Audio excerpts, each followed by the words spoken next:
الحمد لله وحده والصلاة والسلام على من لا نبي بعد أما بعد দুকার পটুয়াখালী জেলা ইসলামী শ্রমিক আন্দোলন কর্তৃক আয়োজিত আজকে শ্রমিক সমাবেশে উপস্থিত আছেন আজকের এই মহতী অনুষ্ঠানের সম্মানিত সভাপতি জনাব প্রফেসর আনসারউদ্দিন টিপু সাহেব, উপস্থিত আছেন পটুয়াখালী জেলা নেতৃবৃন্দ।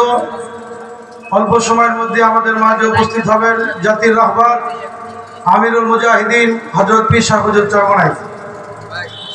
ভূমিকা ছাড়া কথা হলো এই, দুনিয়াতে যত আন্দোলন আমরা দেখেছি সকল আন্দোলনের মূল ছিল ছাত্র এবং শ্রমিক। শ্রমিকরা যদি আন্দোলন শুরু করেন সেই আন্দোলন ট্যাকেল দেওয়া ওই রাষ্ট্রের সরকারের জন্য কষ্টকর হয়ে যায়।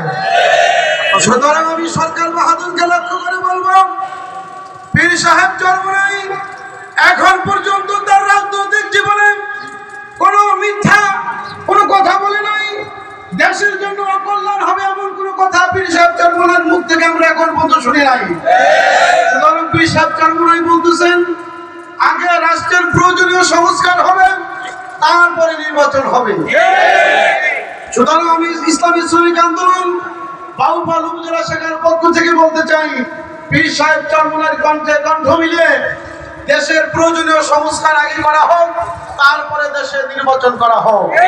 যদি এই কথা মানা না হয় তাহলে পীর সাহেব চরমনাই নির্দেশ পাওয়ার সাথে সাথে সারা বাংলাদেশে শ্রমিকরা গর্জে উঠবে।